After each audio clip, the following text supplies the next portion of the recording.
Hi there, Mark Jabin here, Medical Director of the Haywood County Health Department, and let's talk about this pandemic. In today's video, the World Series has ended. And what does that have to do with public health? Well, quite a bit. Now, you may have missed it with all that's going on with the upcoming elections, the pandemic, protests, Supreme Court appointments, and tropical storms. But Tuesday night, much to the chagrin of Haywood County Manager Bryant Moorhead, the Los Angeles Dodgers finally won a World Series after years of being close and falling short. Now, usually the winning team will have a parade to celebrate, but and by no means these fans deserve it. They've really hung in there a long time, but they're going to have to wait a little bit longer, and here's why. Now, Major League Baseball pulled off its shortened season by using serial antigen testing to monitor players, managers, and staff. Now, LA's star third baseman was mysteriously removed in the 8th inning of last night's final game, and afterwards it was announced that he had tested positive. The first positive test among a player in more than 2 months.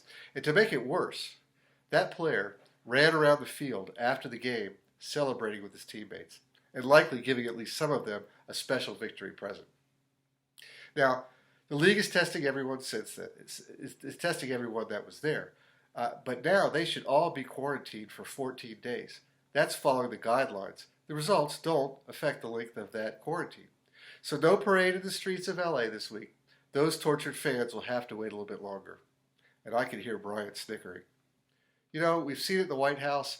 We've seen it in clusters and outbreaks. We've seen it right here in Haywood County, in offices, family gatherings, salons, houses of worship, restaurants. And this in a county with a low incidence of infections. Imagine a place that's a hot spot. We've seen it in pro sports, and now we've seen it in the World Series. Now, I'm not saying that this player should not have played the game, but once the result was known, he should have isolated himself, should have acted to protect those around him. Now, the truth is, everyone around him by then had already been potentially exposed, so maybe it doesn't really matter that much. But it sets an example. I'm special, I get special treatment. And guess what? The virus doesn't care, even if you are special.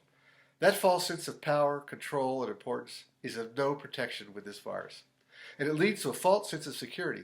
It can't and won't be me until it is, or until you give it to someone who suffers far worse than you. Right now, here in Haywood County, we are monitoring a particular situation that has affected family, some of whom are elderly, friends, some in healthcare, schools, co-workers in a business, and some who don't even know the others involved. The ripples all from one case. So whatever your politics, leaders and people in a position of influence have an extraordinary responsibility to set the right example. Our country is in the position it is in because, in part, of those who don't take that responsibility to heart, whether you're in the White House or your own house. But there's another very interesting piece to this puzzle, and it has to do with the antigen tests that Major League Baseball is using. Now, that's something you do want to know about, and that's something we'll dive into tomorrow. So be well, be careful. Remember, practice actions that safely protect you and those around you, especially right now, and stay tuned. Did I ever show you this hat? Signed by Brooks Robinson when he was my manager?